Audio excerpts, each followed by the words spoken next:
ವಿದ್ಯಾರ್ಥಿಗಳಿಗೆ 9ನೇ ತರಗತಿ ಸಮಾಜ ವಿಜ್ಞಾನ ಇತಿಹಾಸ ಪಾಠಕ್ಕೆ ಸ್ವಾಗತವನ್ನು ಕೋರುತ್ತಾ, ವಿದ್ಯಾರ್ಥಿಗಳೇ, ಈ ಒಂದು ಪಾಠಕ್ಕೆ ಸಂಬಂಧಿಸಿದಂತೆ ಇಂದಿನ ವಿಡಿಯೋದಲ್ಲಿ ಕೆಲವು ಅಂಶಗಳನ್ನು ನಾನು ನಿಮಗೆ ತಿಳಿಸ್ಕೊಟ್ಟಿದ್ದೆ. ಅವುಗಳ ಬಗ್ಗೆ ಕೆಲವು ಪ್ರಶ್ನೆಗಳನ್ನ ಕೇಳ್ತೀನಿ, ಉತ್ತರ ಹೇಳಬೇಕಾಗುತ್ತೆ.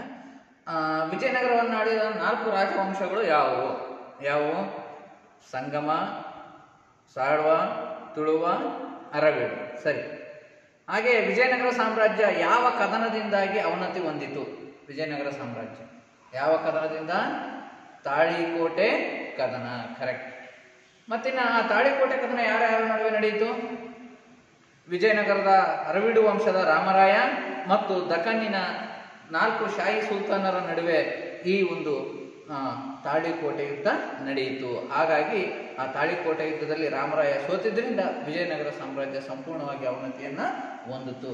ಸರಿ ವಿದ್ಯಾರ್ಥಿಗಳೇ, ಈಗ ಇಂದಿನ ಪಾಠದಲ್ಲಿ ನಾವು ಏನ್ ತಿಳ್ಕೊಳ್ಳೋಣ ಅಂತಂದ್ರೆ, ಈ 4 ವಂಶಗಳ ಅರಸರು ಈ ವಿಜಯನಗರ ಸಾಮ್ರಾಜ್ಯದಲ್ಲಿ ಮಾಡಿದಂತಹ ಸಾಧನೆಗಳನ್ನ, ಅಂದ್ರೆ ಸಾಂಸ್ಕೃತಿಕವಾಗಿ, ಆಡಳಿತಾತ್ಮಕವಾಗಿ ಸಾಂಸ್ಕೃತಿಕವಾಗಿ ಮಾಡಿದಂತಹ ಸಾಧನೆಗಳನ್ನ, ಕೊಡುಗೆಗಳನ್ನ ನಾವು ಇವತ್ತು ಅಭ್ಯಾಸ ಮಾಡೋಣ.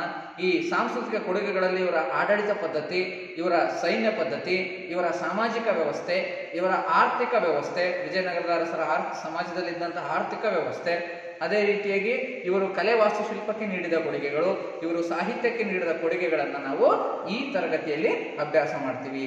ಹಾಗಾದ್ರೆ ವಿದ್ಯಾರ್ಥಿಗಳ ಸೈಡ್ ರೀಡಿಂಗ್, ವಿಜಯನಗರದ ಇವತ್ತಿನ ಪಾಠದಲ್ಲಿ ಆ ಒಂದು ವಿಜಯನಗರ ಮತ್ತು ಬಹುಮನಿ ರಾಜ್ಯದಲ್ಲಿ ಮುಂದುವರೆದ ಭಾಗವಾದಂತಹ ವಿಜಯನಗರದ ಸಾಂಸ್ಕೃತಿಕ ಕೊಡುಗೆಗಳನ್ನ ಅಧ್ಯಯನ ಮಾಡೋಣ. ಬರ್ಕೊಡ್ರಿ.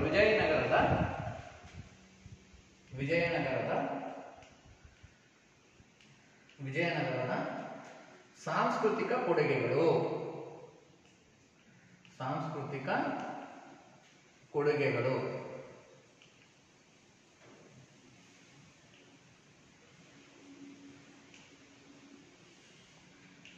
ವಿಜಯನಗರದ ಸಾಂಸ್ಕೃತಿಕ ಕೊಡುಗೆಗಳಲ್ಲಿ ಇವರು ಉತ್ತಮವಾದ ಆಡಳಿತ ಪದ್ಧತಿ, ಕಲೆ, ವಾಸ್ತುಶಿಲ್ಪ, ಸಾಮಾಜಿಕ ವ್ಯವಸ್ಥೆ, ಆರ್ಥಿಕ ವ್ಯವಸ್ಥೆ, ಇವನ್ನೆಲ್ಲ ಉಪವಿಭಾಗಗಳಾಗಿ ಅಧ್ಯಯನ ಮಾಡ್ತೀವಿ. ಈ ಎಲ್ಲಾ ಉಪವಿಭಾಗಗಳು ವಿಜಯನಗರದ ಸಾಂಸ್ಕೃತಿಕ ಕೊಡುಗೆಗಳಾಗಿವೆ. ಮೊದಲನೇದಾಗಿ ಇವರ ಆಡಳಿತ ವ್ಯವಸ್ಥೆಯ ಬಗ್ಗೆ ನೋಡೋಣ.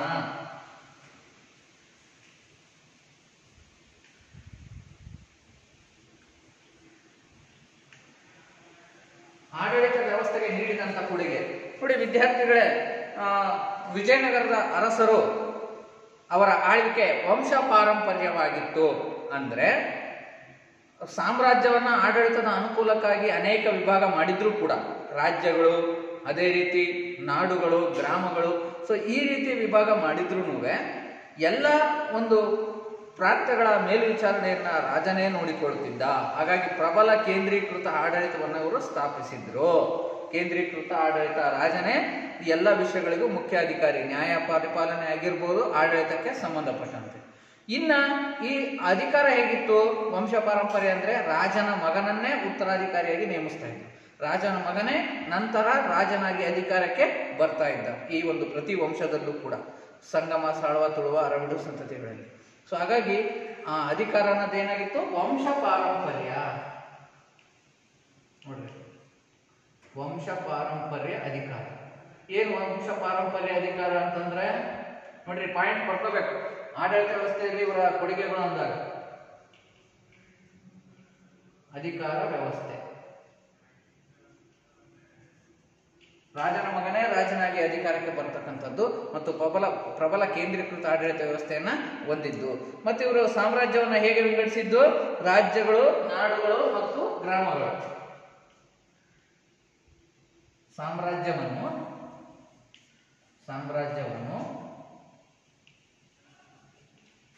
ರಾಜ್ಯ, ನಾಡು ಮತ್ತೆ ಗ್ರಾಮಗಳೆಂದು ವಿಂಗಡಣೆ.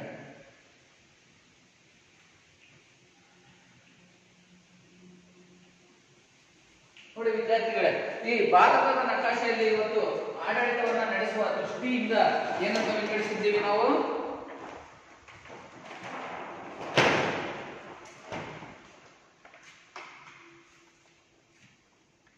ಅನೇಕ ರಾಜ್ಯಗಳಾಗಿ ವಿಂಗಡಿಸಿದ್ದೀವಿ. ಇಲ್ಲಿ ವಿಜಯನಗರದ ಅರಸರು ತಮ್ಮ ಸಾಮ್ರಾಜ್ಯದಲ್ಲಿ ವಿಜಯನಗರ ಅರಸರು ತಮ್ಮ ಸಾಮ್ರಾಜ್ಯದಲ್ಲಿ ರಾಜ್ಯವನ್ನ ರಾಜ್ಯಗಳು ಅಥವಾ ಪ್ರಾಂತ್ಯಗಳು ಅಂತ ವಿಂಗಡಿಸಿದ್ರು. ಈ ಪ್ರಾಂತ್ಯಗಳನ್ನ ಮತ್ತೆ ಏನಂತ ಕರೆದ್ರು? ನಾಡು ಅಂತ ಕರೆದ್ರು. ಮತ್ತೆ ಈ ನಾಡುಗಳನ್ನ ಏನಂತ ಕರೆದ್ರು? ನಾಡುಗಳನ್ನ ಹೇಗೆ ವಿಭಜನೆ ಮಾಡಿದ್ದಾರೆ? ಗ್ರಾಮಗಳಾಗಿ. ಅಂದ್ರೆ ನಾವೀಗೇನು ರಾಜ್ಯಗಳನ್ನ ಜಿಲ್ಲೆಗಳಾಗಿ, ಜಿಲ್ಲೆಗಳನ್ನ ತಾಲೂಕುಗಳಾಗಿ ವಿಂಗಡಿಸಿದ್ದೇವೆ, ಹಂಗೆ ಇವರು ಸಾಮ್ರಾಜ್ಯವನ್ನ ರಾಜ್ಯಗಳನ್ನಾಗಿ, ರಾಜ್ಯಗಳನ್ನ ನಾಡುಗಳನ್ನಾಗಿ, ನಾಡುಗಳನ್ನ ಗ್ರಾಮಗಳಾಗಿ ವಿಂಗಡಿಸಿದ್ದಾರೆ ಆಡಳಿತದ ಅನುಕೂಲತೆ ದೃಷ್ಟಿಯಿಂದ. ವಿದ್ಯಾರ್ಥಿಗಳ ಈಗ ಈ ಒಂದೊಂದು ರಾಜ್ಯವನ್ನ ನೋಡ್ಕೊಳ್ಳಿಕ್ಕೆ ಅಧಿಕಾರಿನ ನೇಮಿಸಿದ್ರು. ಇವುಗಳನ್ನ ಪ್ರಾಂತ್ಯಗಳು ಅಂತಾನೂ ಕೂಡ ಕರೀತಾರೆ. ಪ್ರಾಂತ್ಯಾಧಿಕಾರಿಗಳು ಅಂತೀವಿ ರಾಜ್ಯಗಳನ್ನ ನೋಡಿಕೊಳ್ಳುವರು. ನೆಕ್ಸ್ಟ್ ನಾಡುಗಳನ್ನ ನೋಡ್ಕೊಳ್ತಕ್ಕಂಥವ್ರು ಗೌಡರು, ನಾಡುಗೌಡರು. ಅದೇ ರೀತಿ ಗ್ರಾಮಗಳನ್ನ ನೋಡ್ಕೊಳ್ತಕ್ಕಂಥವ್ರು ತಳವಾರರು. ಸೊ ಹೀಗೆ ಈ ಶೆಟ್ಟಿಗಳು, ಪಟ್ಟಣ ಶೆಟ್ಟಿ, ಸೊ ಈ ರೀತಿ ಈ ಒಂದು ಆಡಳಿತವನ್ನ ವಿಂಗಡಿಸಿದ್ರು. ನೋಡಿ, ಗೌಡ, ಕರಣಂ, ತಳವಾರ ಇವರೆಲ್ಲರೂ ಕೂಡ ಈ ಒಂದು ಗ್ರಾಮಗಳಲ್ಲೂ ಕೂಡ ಆಡಳಿತಕ್ಕೆ ಸಹಾಯವನ್ನ ಮಾಡ್ತಾ ಇದ್ರು. ಇನ್ನ ಈ ಒಂದು ವಿಜಯನಗರದ ಸೈನ್ಯ ವ್ಯವಸ್ಥೆಯನ್ನು ತೆಗೆದುಕೊಂಡಾಗ ಸೈನ್ಯವನ್ನು ಕೂಡ ಅನೇಕ ಭಾಗಗಳಾಗಿ ವಿಂಗಡಿಸಿದ್ರು. ಸೈನ್ಯದ ವಿಂಗಡಣೆ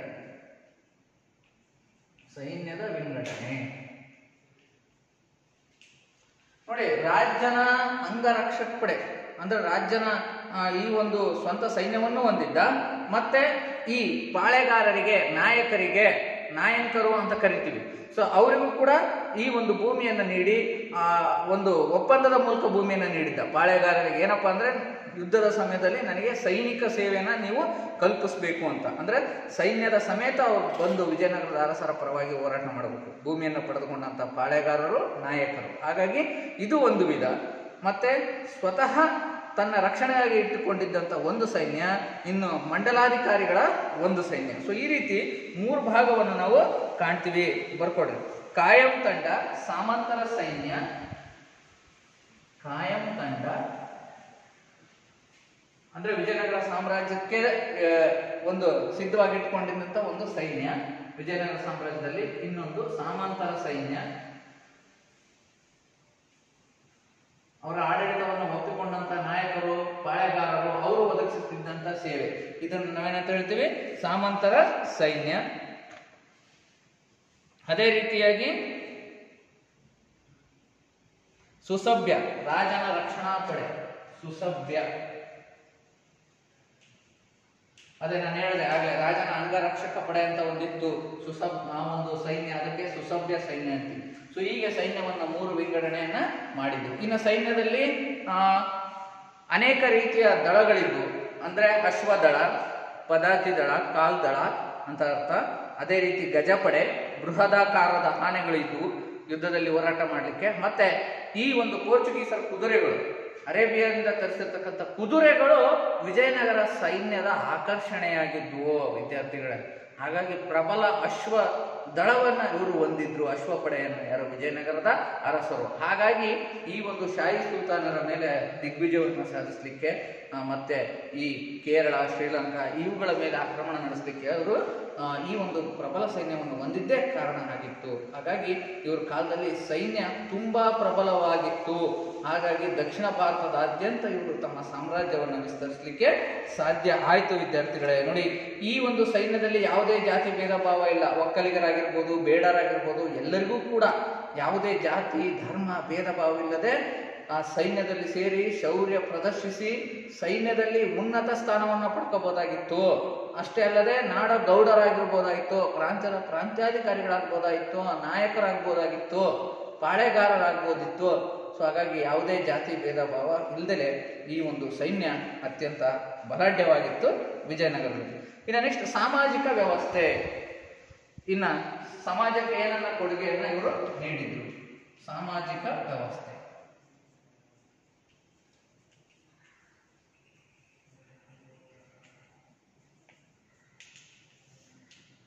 ನೋಡಿ, ಚತುರ್ವರ್ಣ ಆಧಾರಿತವಾಗಿತ್ತು. ವಿಜಯನಗರ ಕಾಲದ ಸಮಾಜ ಚತುರ್ವರ್ಣ ಆಧಾರವಾಗಿತ್ತು.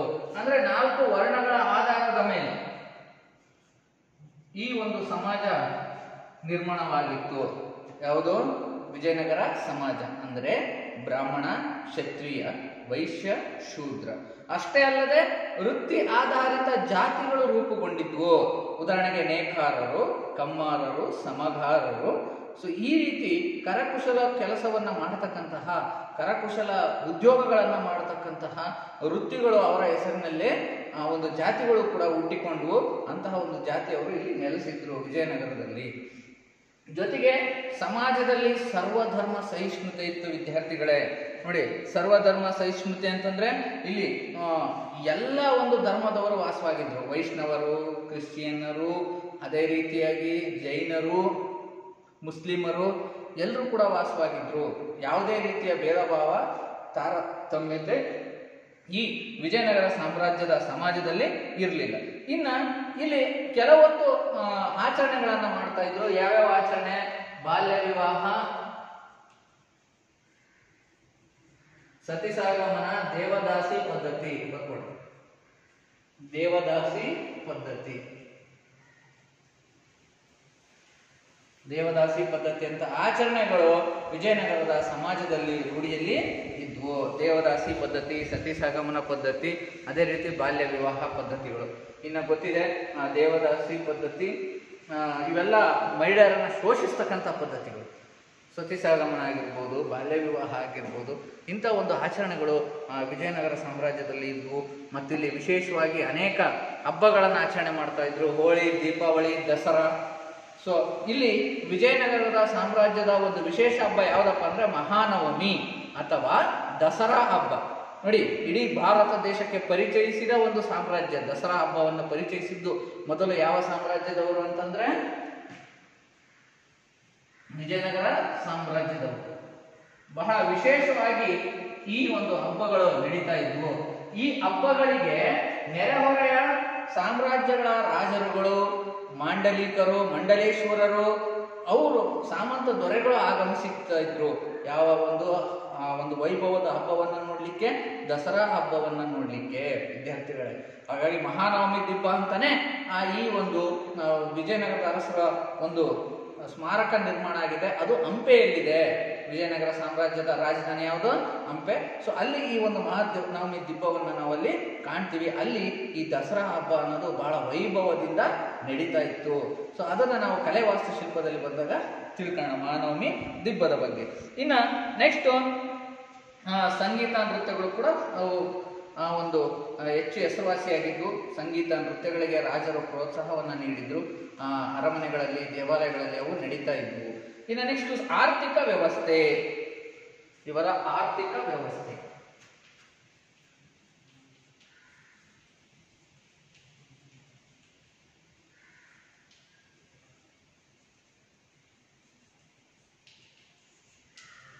ವಿಜಯನಗರ ಕಾಲದ ಆರ್ಥಿಕ ವ್ಯವಸ್ಥೆ ಬಗ್ಗೆ ನಾವು ತಿಳಿದುಕೊಳ್ಳೋಣ. ಇವರ ಸಾಮ್ರಾಜ್ಯ ಸಮೃದ್ಧವಾಗಿ ಕೂಡಿತ್ತು, ಆರ್ಥಿಕವಾಗಿ ಸಂಪದ್ಭರಿತ ಸಾಮ್ರಾಜ್ಯವಾಗಿತ್ತು. ಯಾಕಪ್ಪ ಅಂತಂದ್ರೆ ಇಲ್ಲಿ ಕೃಷಿನೂ ಅಭಿವೃದ್ಧಿ ಹೊಂದಿತ್ತು, ಕೈಗಾರಿಕೆನೂ ಅಭಿವೃದ್ಧಿ ಆಗಿತ್ತು, ವಿದೇಶಿ ವ್ಯಾಪಾರವೂ ಅಭಿವೃದ್ಧಿಯಾಗಿತ್ತು. ವಿದ್ಯಾರ್ಥಿಗಳೇ ನೋಡಿ, ಕೃಷಿಯಲ್ಲಿ ಬಂದಾಗ ಸಜ್ಜೆ, ನವಣೆ, ರಾಗಿ, ಭತ್ತ, ಜೋಳ, ಉದ್ದು, ಹೆಸರು, ಈ ಏನು ಆಹಾರ ಧಾನ್ಯಗಳನ್ನ ಇವತ್ತು ಕಾಣ್ತೀವಿ, ಈ ಎಲ್ಲಾ ದ್ವಿದಳ ಧಾನ್ಯ, ಏಕದಳ ಧಾನ್ಯಗಳನ್ನೆಲ್ಲ ಬೆಳೀತಾ ಇದ್ರು. ಅಷ್ಟೇ ಅಲ್ಲದೆ ರಾಜರು ಕೆರೆ, ಕಟ್ಟೆ, ಬಾವಿ ಇವುಗಳ ನಿರ್ಮಾಣಕ್ಕೂ ಪ್ರೋತ್ಸಾಹ ನೀಡಿದ್ರು. ಹಾಗಾಗಿ ಕೃಷಿಯಲ್ಲಿ ಉತ್ಪಾದನೆ ಹೆಚ್ಚಾಗಲಿಕ್ಕೆ ಇದು ಸಾಧ್ಯ ಆಗಿತ್ತು. ಹಾಗಾಗಿ ಈ ಒಂದು ಯಾವ್ಯಾವ ಕ್ಷೇತ್ರಗಳ ಆರ್ಥಿಕ ಕ್ಷೇತ್ರಗಳ ಅಭಿವೃದ್ಧಿ ಹೊಂದಿದ್ವು? ಕೃಷಿ, ಅದೇ ರೀತಿ ಕೈಗಾರಿಕೆ, ಅದೇ ರೀತಿ ವ್ಯಾಪಾರ.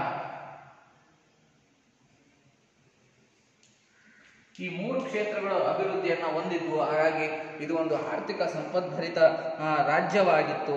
ನೋಡಿ, ಸೊ ಭೂಮಿಯ ಉತ್ಪನ್ನದಲ್ಲಿ 4ನೇ ಒಂದು ಭಾಗವನ್ನ ಕಂದಾಯವಾಗಿ ಕೊಡಬೇಕಾಗಿತ್ತು ರೈತರು.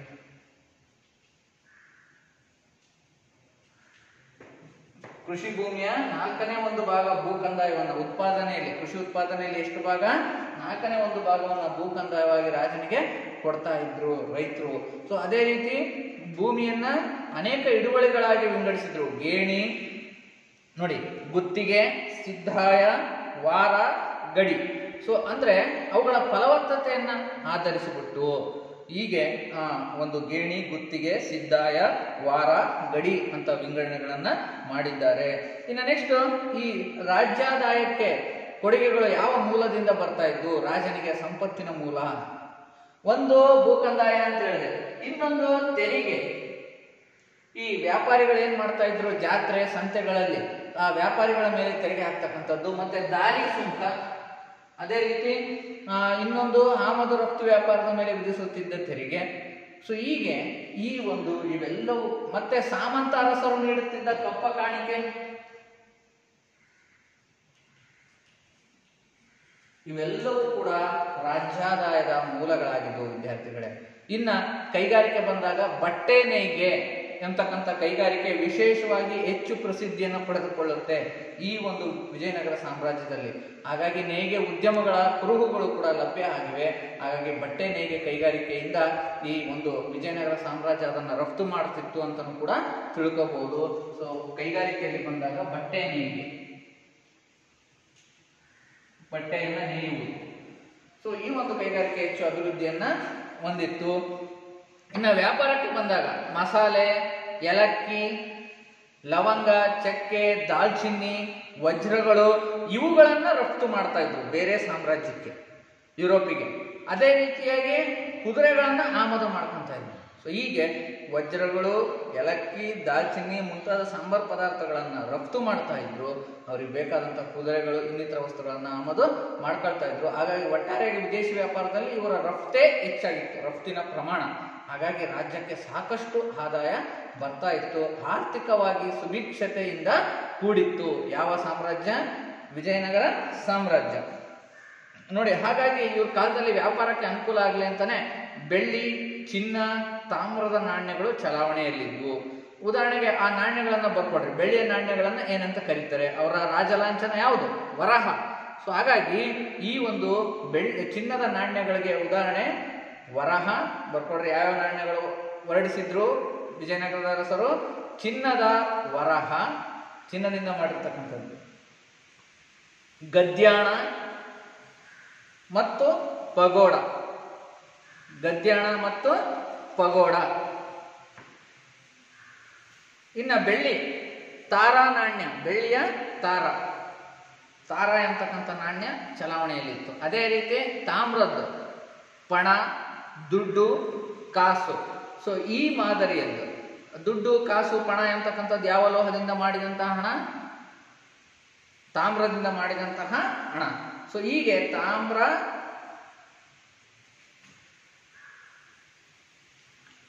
ಚಿನ್ನ, ಬೆಳ್ಳಿ ನಾಣ್ಯಗಳು ಅಸ್ತಿತ್ವದಲ್ಲಿದ್ದವು.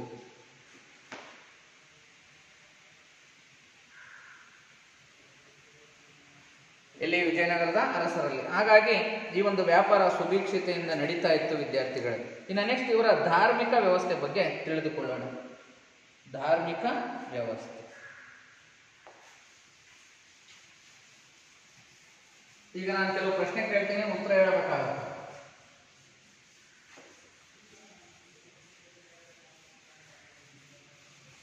ವಂಶ ಪಾರಂಪರ್ಯ ಅಧಿಕಾರ ಎಂದರೇನು? ವಂಶ ಪಾರಂಪರ್ಯ ಅಧಿಕಾರ ಎಂದರೇನು? ಯೋಚನೆ ಮಾಡ್ತಾ ಇದ್ದೀರಲ್ವ ನೀವು? ವಂಶ ಪಾರಂಪರ್ಯ ಅಂತಂದ್ರೆ ಆ ವಂಶದ ರಾಜನಿಗೆ ಜನಿಸಿದಂತ ಮಕ್ಕಳು, ಅದರಲ್ಲಿ ಜ್ಯೇಷ್ಠ ಪುತ್ರ, ಹಿರಿಯ ಮಗನೇ ಅಧಿಕಾರಕ್ಕೆ ಬರ್ತಕ್ಕಂಥದ್ದು. ಇದನ್ನ ವಂಶ ಪಾರಂಪರ್ಯ ಅಂತ ಕರಿತೀವಿ. ಇದು ಆಡಳಿತ ವ್ಯವಸ್ಥೆ ಬಗ್ಗೆ ನಾವು ತಿಳ್ಕೊಂಡ್ವಿ. ಇನ್ನ ನೆಕ್ಸ್ಟ್, ಈಗ ನಾವು ವಿಜಯನಗರ ಅರಸರ ಸಾಂಸ್ಕೃತಿಕ ಕೊಡುಗೆಗಳಲ್ಲಿ ಧಾರ್ಮಿಕ ವ್ಯವಸ್ಥೆ, ಇವರ ಸಮಾಜದಲ್ಲಿದ್ದಂತಹ ಧರ್ಮಗಳು, ಆ ರಾಜರು ನೀಡಿದಂತಹ ಪ್ರೋತ್ಸಾಹಗಳು, ಸರ್ವಧರ್ಮ ಸಹಿಷ್ಣುತ ಭಾವನೆ, ಶಾಂತಿ, ನೆಮ್ಮದಿ ನೆಲೆಸಲಿಕ್ಕೆ ಕಾರಣಗಳೇನು ಅನ್ನೋದನ್ನ ಈ ಭಾಗದಲ್ಲಿ ತಿಳಿದುಕೊಳ್ಳೋಣ. ಇವರ ಕಾಲದ ಧಾರ್ಮಿಕ ವ್ಯವಸ್ಥೆ. ಧಾರ್ಮಿಕ ವ್ಯವಸ್ಥೆ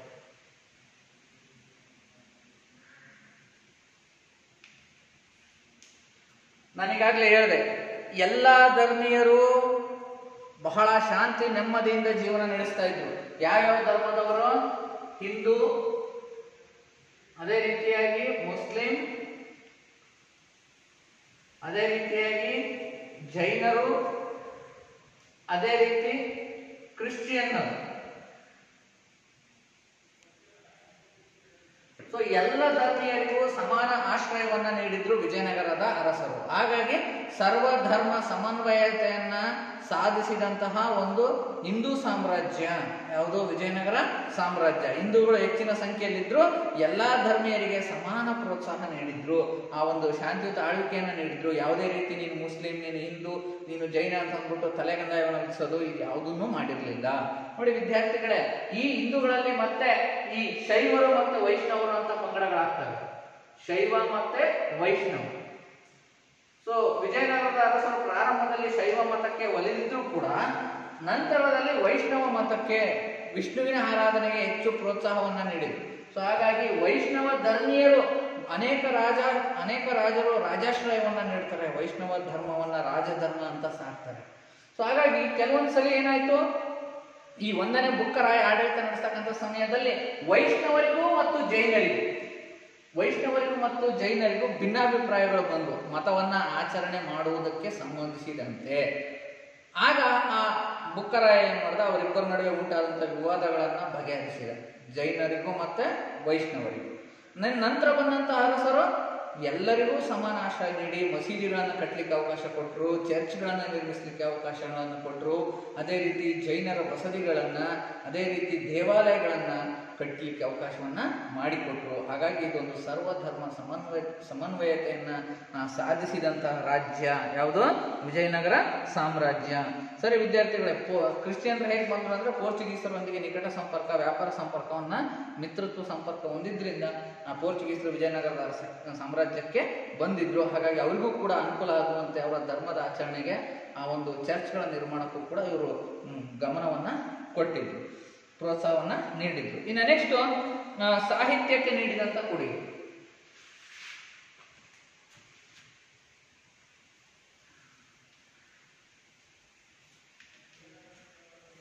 ಸಾಹಿತ್ಯಕ್ಕೆ ನೀಡಿದ ಕೊಡುಗೆ ಅಂದ್ರೆ ಇವ್ರ ಕಾಲದಲ್ಲಿ ಸಾಮ್ರಾಜ್ಯ ಬಹಳ ಶಾಂತಿ, ನೆಮ್ಮದಿ, ಸುಭಿಕ್ಷತೆಯಿಂದ ಕೂಡಿದ್ದರಿಂದ ವಿಪುಲವಾದ ಸಾಹಿತ್ಯ ಬೆಳವಣಿಗೆಯಾಯಿತು. ಅಂದ್ರೆ ವಿವಿಧ ಭಾಷೆಗಳಲ್ಲಿ ಸಾಹಿತ್ಯ ಕೃತಿಗಳು, ಗದ್ಯ ಕೃತಿಗಳು ರಚನೆಯಾದವು. ಕನ್ನಡ, ತೆಲುಗು, ತಮಿಳು, ಸಂಸ್ಕೃತ ಈ ಭಾಷೆಗಳಲ್ಲಿ ವಿಪುಲವಾದ ಸಾಹಿತ್ಯ ಬೆಳವಣಿಗೆ ಆಯಿತು. ಅಷ್ಟದಿಗ್ಗಜರು ಎಂಬತಕ್ಕಂಥ ಕವಿಗಳಿದ್ರು 2ನೇ ಪ್ರೌಢದೇವರಾಯನ ಕಾಲದಲ್ಲಿ, ಪ್ರೌಢದೇವರಾಯ ಅಥವಾ 2ನೇ ದೇವರಾಯನ ಕಾಲದಲ್ಲಿ. ಅಷ್ಟೇ ಅಲ್ಲದೆ ಶ್ರೀಕೃಷ್ಣ ದೇವರಾಯನ ಕಾಲದಲ್ಲೂ ಕೂಡ ತೆನಾಲಿ ರಾಮಕೃಷ್ಣ, ಅಲ್ಲಸಾನಿ ಪೆದ್ದಣ, ದೂರ್ಜಟಿ, ಇನ್ನು ಅನೇಕ ಪ್ರಸಿದ್ಧ ಕವಿಗಳನ್ನು ಕಾಣ್ತೀವಿ. ಹಾಗಾದ್ರೆ ಈ ಒಂದು ಸಾಹಿತ್ಯಕ್ಕೆ ನೀಡಿದ ಕೊಡುಗೆಯಲ್ಲಿ ನೀವು ತಿಳ್ಕೋಬೇಕಾದ್ರೆ ವಿದ್ಯಾರ್ಥಿಗಳೇ, ಯಾವ್ಯಾವ ಭಾಷೆಗಳ ಬೆಳವಣಿಗೆ ಆಗಿದ್ವು, ಭಾಷೆಯಲ್ಲಿ ಕೃತಿಗಳು ರಚನೆ ಆಗಿದ್ವು, ಕನ್ನಡ, ತೆಲುಗು, ತಮಿಳು, ಅದೇ ರೀತಿಯಾಗಿ ಸಂಸ್ಕೃತ. ಸೊ ಈಗ ಅಷ್ಟೇ ಅಲ್ಲದೆ ದಾಸ ಸಾಹಿತ್ಯವೂ ಕೂಡ ಉಗಮ ಆಗಿತ್ತು. ದಾಸ ಸಾಹಿತ್ಯ ಹೆಚ್ಚು ಪ್ರಸಿದ್ಧಿಯನ್ನು ಪಡೆಯುತ್ತೆ ಈ ಒಂದು ವಿಜಯನಗರದ ಅರಸರ ಕಾಲದಲ್ಲಿ. ಕನಕದಾಸರು, ಪುರಂದರದಾಸರು, ವ್ಯಾಸರಾಯರು, ಸೊ ಹೀಗೆ ಅನೇಕ ಜನರು ಈ ಒಂದು ದಾಸದ ಸಾಹಿತ್ಯವನ್ನ ಏನ್ ಮಾಡ್ತಾರೆ, ಅಭಿವೃದ್ಧಿಗೊಳಿಸ್ತಾರೆ. ಕನಕದಾಸರು ಮೋಹನ ತರಂಗಿಣಿ, ಅದೇ ರೀತಿಯಾಗಿ ರಾಮಧಾನ್ಯ ಚರಿತೆ, ಸೊ ಹೀಗೆ ಇನ್ನು ಅನೇಕ ನಳಚರಿತೆ, ಅನೇಕ ಕೃತಿಗಳನ್ನು ರಚಿಸ್ತಾರೆ. ಇದನ್ನು ನೀವು ಪಟ್ಟಿ ಮಾಡ್ಕೊಂಡು ಅಭ್ಯಾಸ ಮಾಡಬೇಕಾಗುತ್ತೆ ಪಠ್ಯ ಪುಸ್ತಕದಲ್ಲಿ. ಯಾವ್ಯಾವ ಕವಿಗಳು, ಯಾವ್ಯಾವ ದಾಸರು ಯಾವ್ಯಾವ ಸಾಹಿತ್ಯ ಕೃತಿಗಳನ್ನು ರಚಿಸಿದ್ದಾರೆ ಅಂತ ಅಂದ್ಬಿಟ್ಟು ನಾನು ಒಂದೆರಡನ್ನ ನಿಮಗೆ ಹೇಳಿದೆ ದಾಸ ಸಾಹಿತ್ಯದ ಬೆಳವಣಿಗೆಗೆ. ಅಷ್ಟೇ ಅಲ್ಲದೆ ಸಂಸ್ಕೃತದಲ್ಲಿ ವಿದ್ಯಾರಣ್ಯರು, ವಿಜಯನಗರ ಸಾಮ್ರಾಜ್ಯ ಸ್ಥಾಪನೆಗೆ ಕಾರಣರಾಗಿರ್ತಕ್ಕಂಥ ಋಷಿಗಳು ವಿದ್ಯಾರಣ್ಯರು ಶಂಕರ ವಿಜಯ ಎಂಬ ಕೃತಿಯನ್ನು ರಚಿಸಿದ್ದಾರೆ. ಯಾವ ಕೃತಿ? ಶಂಕರ ವಿಜಯ. ಯಾವ ಭಾಷೆಯಲ್ಲಿ ಇದು? ಸಂಸ್ಕೃತ ಭಾಷೆಯಲ್ಲಿದೆ. ಇದು ಬರ್ಕೊಡು. ಸೊ ಹೀಗೆ ಇನ್ನು ಅನೇಕ ಕೃತಿಗಳನ್ನು ಸಂಸ್ಕೃತದಲ್ಲಿ ರಚಿಸಿದ್ದಾರೆ. ಸರ್ವದರ್ಶನ ಸಂಗ್ರಹ ಇದ್ರ ಜೊತೆಗೆ ಶಂಕರ ವಿಜಯ ಜೊತೆಗೆ ಸರ್ವದರ್ಶನ ಸಂಗ್ರಹ. ಸರಿ ವಿದ್ಯಾರ್ಥಿಗಳು, ಸೊ ಹೀಗೆ ಇನ್ನು ಅನೇಕ ಕವಿಗಳು, ಉದಾಹರಣೆಗೆ ರತ್ನಾಕರ ವರ್ಣಿ, ಕುಮಾರವ್ಯಾಸ, ಅದೇ ರೀತಿಯಾಗಿ ಚಾಮರಸ. ಸೊ ರತ್ನಾಕರ ವರ್ಣಿ ಭರತೇಶ ವೈಭವ, ಚಾಮರಸ ಪ್ರಭುಲಿಂಗ ಲೀಲೆ, ಕುಮಾರವ್ಯಾಸ ಗದುಗಿನ ಭಾರತ.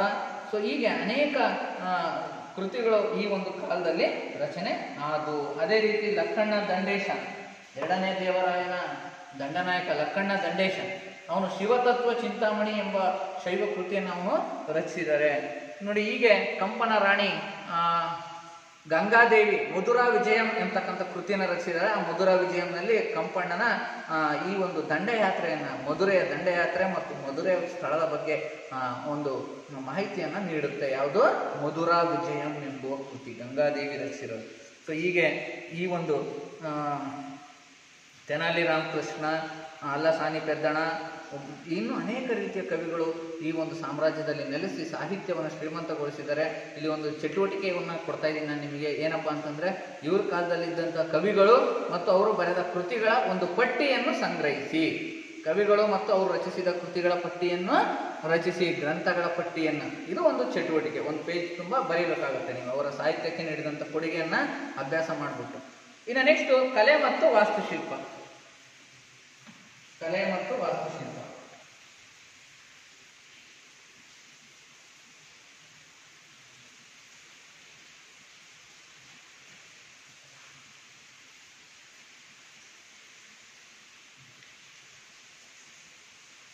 ನೋಡ್ರಿ, ವಿಜಯನಗರದ ಅರಸರು ವಾಸ್ತುಶಿಲ್ಪ ಕಲೆಯ ಮಹಾನ್ ಪೋಷಕರಾಗಿದ್ದಾರೆ. ವಾಸ್ತುಶಿಲ್ಪ ಕಲೆಯ ಮಹಾನ್ ಪೋಷಕರಾಗಿದ್ದಾರೆ. ಯಾಕಂದ್ರೆ ಇವ್ರ ಕಾಲದಲ್ಲಿ ಕೋಟೆಗಳು, ಅರಮನೆಗಳು, ಭವ್ಯವಾದಂತಹ ದೇವಾಲಯಗಳು ನಿರ್ಮಾಣ ಆಗಿವೆ. ಅದೇ ರೀತಿ ಸ್ಮಾರಕಗಳು ಕೂಡ ನಿರ್ಮಾಣ ಆಗಿವೆ. ಹಾಗಾಗಿ ಇವರು ಕಲೆ ಮತ್ತು ವಾಸ್ತುಶಿಲ್ಪಕ್ಕೆ ಹೆಚ್ಚು ಕೊಡುಗೆಯನ್ನು ನೀಡಿದ್ದಾರೆ. ನೋಡಿ, ಯಾರ್ಯಾರ ಶೈಲಿಗಳನ್ನ ತಮ್ಮ ದೇವಾಲಯ ಸ್ಮಾರಕಗಳ ನಿರ್ಮಾಣದಲ್ಲಿ ಇವರು ಬಳಸ್ಕೊಂಡಿದ್ದಾರೆ ಅಂದ್ರೆ, ದ್ವಾರ ಸಮುದ್ರದ ಹೊಯ್ಸಳರು, ಅದೇ ರೀತಿ ಚೋಳರು. ಸೊ ಇವರ ಒಂದು ಶೈಲಿಯ ಕಟ್ಟಡಗಳನ್ನೇ ಹೆಚ್ಚಿನದಾಗಿ ಇವರು ನಿರ್ಮಿಸಿದ್ದಾರೆ. ನೋಡಿ ವಿದ್ಯಾರ್ಥಿಗಳೇ, ಇವರ ದೇವಾಲಯ ಸ್ಮಾರಕಗಳ ಮುಖ್ಯ ಲಕ್ಷಣಗಳು ಏನು? ಇವರ ಸ್ಮಾರಕಗಳು, ದೇವಾಲಯಗಳ ಮುಖ್ಯ ಲಕ್ಷಣಗಳು ನೋಡಿ. ಪ್ರತಿಯೊಂದು ದೇವಾಲಯದಲ್ಲೂ ಕೂಡ ಮುಂದೆ ಎತ್ತರವಾದ ಗೋಪುರ ಇರುತ್ತೆ. ಎತ್ತರವಾದ ಗೋಪುರ. ಮತ್ತೆ ಇನ್ನೊಂದೇನು ಲಕ್ಷಣ ಇವರ ದೇವಾಲಯಗಳಲ್ಲಿ? ಕಂಬಗಳು, ಸಾಲು ಕಂಬಗಳು. ಅದೇ ರೀತಿ ಇನ್ನೊಂದು ಮಹಾಮಂಟಪ ಇರುತ್ತೆ. ನೋಡಿ, ಎತ್ತರವಾದ ಗೋಪುರವನ್ನ ರಾಯಗೋಪುರ ಅಂತ ಕರೀತಾರೆ, ಮಹಾಮಂಟಪ.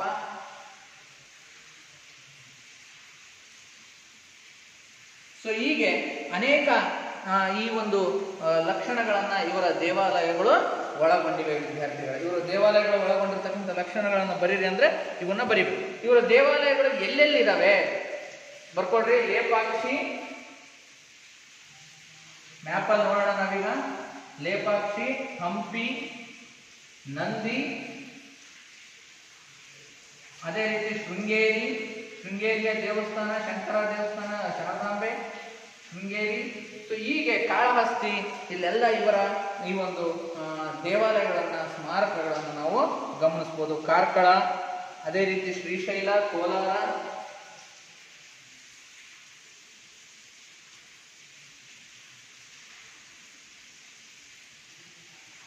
ಕಾರ್ಕಳ, ಶ್ರೀಶೈಲ ಬರ್ಕೋಬೇಕು ವಿದ್ಯಾರ್ಥಿಗಳು. ಎಲ್ಲೆಲ್ಲಿ ಇವರ ದೇವಾಲಯಗಳು ರಚನೆಯಾಗಿದ್ದು ಅಂದ್ರೆ ಅವನ್ನ ಬರೀಬೇಕು. ಶೃಂಗೇರಿಯಲ್ಲಿ ವಿದ್ಯಾಶಂಕರ ದೇವಾಲಯ ಇರ್ತಕ್ಕಂಥದ್ದು. ಇನ್ನು ಹಂಪೆಯಲ್ಲಿ ವಿರೂಪಾಕ್ಷ ದೇವಾಲಯ. ಇನ್ನು ಹಂಪೆಯಲ್ಲಿ ಕಂಡು ಬರ್ತಕ್ಕಂಥ ಸ್ಮಾರಕಗಳ ಚಿತ್ರಣವನ್ನು ನಾನು ನಿಮಗೆ ತೋರಿಸ್ತೀನಿ, ಅದನ್ನ ನೀವು ಗಮನಿಸಬೇಕು ವಿದ್ಯಾರ್ಥಿಗಳೇ. ನೋಡಿ, ಇವರ ಕಟ್ಟಡಗಳು ಇಂಡೋ ಮುಸ್ಲಿಂ ಶೈಲಿಯ ಕಟ್ಟಡಗಳಾಗಿವೆ.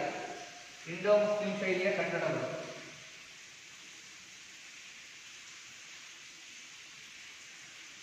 ಹಿಂದೂಗಳು ಮತ್ತು ಮುಸ್ಲಿಂ ಏನ್ ಕಟ್ತಾ ಇದ್ರು ಅವೆರಡೂ ಶೈಲಿಗಳ ಮಿಶ್ರಣ, ಹಿಂದೂ ಮುಸ್ಲಿಂ ಶೈಲಿಗಳ ಕಟ್ಟಡ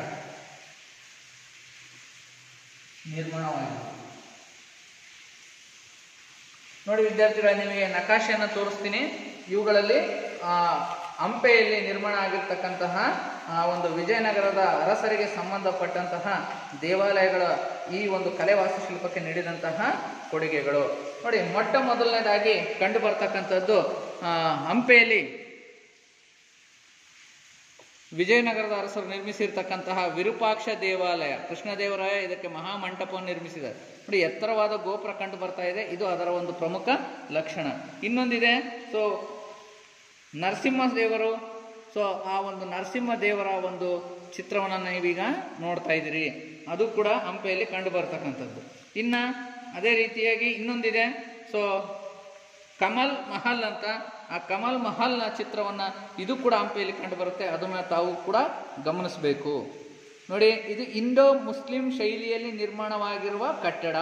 ಸೊ ಅದೇ ರೀತಿಯಾಗಿ ಇನ್ನೊಂದು ನೋಡಿ, ಕೃಷ್ಣ ದೇವಾಲಯ ಸಾಲು ಕಂಬಗಳನ್ನು ಕೂಡಿರೋದು, ಆ ದೇವಾಲಯಗಳ ಲಕ್ಷಣಗಳನ್ನು ಗಮನಿಸಿ. ಸರಿ ವಿದ್ಯಾರ್ಥಿಗಳೇ, ಸೊ ಇಷ್ಟು ಈ ಒಂದು ವಿಜಯನಗರ ಕಾಲದ್ದು ಕಲೆ ಮತ್ತು ವಾಸ್ತುಶಿಲ್ಪಕ್ಕೆ. ಆಮೇಲೆ ಈ ಕಲ್ಲಿನ ರಥವನ್ನು ತಾವು ಗಮನಿಸಿ. ಯಾವುದಿದು? ಕಲ್ಲಿನ ರಥ ಹಂಪೆಯಲ್ಲಿ ಕಂಡು ಬರ್ತಕ್ಕಂಥದ್ದು. ಅಲ್ಲಿಯೇ ವಿಜಯ ವಿಠ್ಠಲ ದೇವಸ್ಥಾನ ಇದೆ, ಕೃಷ್ಣ ದೇವಸ್ಥಾನ ಇದೆ, ಅಲ್ಲಿ ಸಾಲು ಕಂಬಗಳಿಂದ ಕೂಡಿರ್ತಕ್ಕಂಥದ್ದು.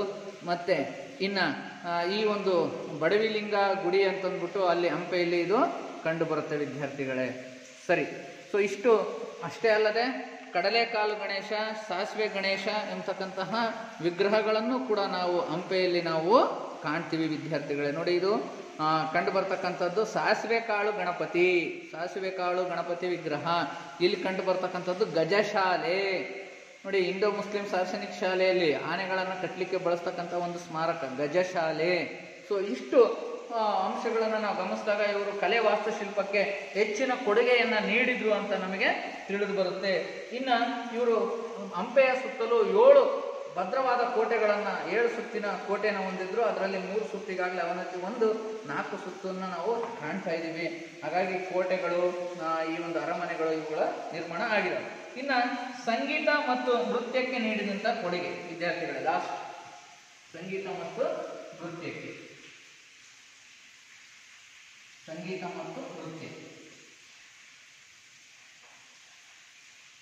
ನೋಡಿ, ಇವರು ಯಾವ್ಯಾವ ದೇವಾಲಯ ನಿರ್ಮಿಸಿದ್ರು ಬರ್ಕೊಂಡಿರಲ್ಲ, ಅವನ್ನೆಲ್ಲ ತೋರಿಸಿದ್ನಲ್ಲ ನನ್ನ. ಸರಿ, ಅವುಗಳ ಪಟ್ಟಿಯನ್ನು ಕೂಡ ಮಾಡಬೇಕಾಗುತ್ತೆ, ಮತ್ತು ಅವುಗಳ ಸ್ಮಾರಕಗಳ ಸಂಗ್ರಹಣೆಯನ್ನು ಕೂಡ ನೀವು ಈ ಪಾಠಕ್ಕೆ ಸಂಬಂಧಿಸಿದಂತೆ ಮಾಡಬೇಕಾಗುತ್ತೆ. ಅದು ಒಂದು ಯೋಜನಾ ಕಾರ್ಯ ಆಗಿರುತ್ತದೆ. ನೋಡಿ, ಇವರು ಈ ಒಂದು ಭರತನಾಟ್ಯ ಇನ್ನಿತರ ನೃತ್ಯ ಕಲೆಗಳಿಗೆ ಹೆಚ್ಚು ಪ್ರೋತ್ಸಾಹವನ್ನು ನೀಡಿದ್ರು. ಅಷ್ಟೇ ಅಲ್ಲದೆ ನಾಟಕ, ಯಕ್ಷಗಾನ ಇನ್ನೂ ಮುಂತಾದಂಥ ಕಲೆಗಳನ್ನು ಇವರು ಪೋಷಿಸಿದರೆ. ಈ ದಾಸ ಸಾಹಿತ್ಯ ವಿಪುಲವಾಗಿ ಬೆಳವಣಿಗೆ ಹೊಂದಿಬಿಟ್ಟು ಈ ಒಂದು ನೃತ್ಯಗಳಿಗೆ ಹೆಚ್ಚಿನ ಕೊಡುಗೆಯನ್ನು ನೀಡಿದ್ದಾರೆ. ಹಾಗಾಗಿ ಈ ಒಂದು ಸಂಗೀತ ನೃತ್ಯ ಅಂತಕ್ಕಂಥದ್ದು ಹೆಚ್ಚು ಅಭಿವೃದ್ಧಿ ಹೊಂದಿದೆ. ಇನ್ನು ಇಲ್ಲಿವರೆಗೂ ನಾವು ವಿಜಯನಗರದ ಸಾಂಸ್ಕೃತಿಕ ಕೊಡುಗೆಗಳನ್ನು ನಾವು ತಿಳ್ಕೊಂಡಿದ್ದೀವಿ ವಿದ್ಯಾರ್ಥಿಗಳೇ. ಸೊ ಇನ್ನು ಈ ಪಾಠಕ್ಕೆ ಸಂಬಂಧಪಟ್ಟಂಥ ನೋಟ್ಸನ್ನು ಬರಿಬೋದು ನೀವು. ಆ ವಿಜಯನಗರ ಸಾಮ್ರಾಜ್ಯದ ಅರಸರು ಇಲ್ಲಿಗೆ ಮುಕ್ತಾಯ ಆಗುತ್ತೆ. ಮುಂದಿನ ತರಗತಿಯಲ್ಲಿ ನಾವು ಬಹಮನಿ ರಾಜ್ಯದ ಬಗ್ಗೆ ತಿಳ್ಕೊಳ್ಳೋಣ. ಇದಕ್ಕೆ ಸಂಬಂಧಪಟ್ಟಂತೆ ಕೆಲವು ಹೋಮ್ವರ್ಕನ್ನು ಕೊಡ್ತೀನಿ, ನೀವು ಬರ್ಕೋಬೇಕಾಗುತ್ತೆ. ಬರೀ ವಿಜಯನಗರದ ಅರಸರು ಸಾಹಿತ್ಯಕ್ಕೆ ನೀಡಿದ ಕೊಡುಗೆಯನ್ನು ತಿಳಿಸಿ. ವಿಜಯನಗರದ ಅರಸರು ಸಾಹಿತ್ಯಕ್ಕೆ ನೀಡಿದ ಕೊಡುಗೆಯನ್ನು ತಿಳಿಸಿ. 2ನೇ ಪ್ರಶ್ನೆ, ವಿಜಯನಗರ ಸಾಮ್ರಾಜ್ಯದ ದೇವಾಲಯಗಳು ಭಾರತದ ಯಾವ ಸ್ಥಳಗಳಲ್ಲಿ ನಿರ್ಮಾಣವಾಗಿವೆ? ವಿಜಯನಗರ ಸಾಮ್ರಾಜ್ಯದ ದೇವಾಲಯಗಳು ಭಾರತದ ಯಾವ ಸ್ಥಳಗಳಲ್ಲಿ ನಿರ್ಮಾಣವಾಗಿವೆ? ಇಷ್ಟು ಹೋಮ್ವರ್ಕನ್ನು ಬರೀರಿ ಅಂತ ಹೇಳ್ತಾ ಈ ಪಾಠನ ಇಲ್ಲಿಗೆ ನಿಲ್ಲಿಸ್ತಾ ಇದ್ದೀನಿ.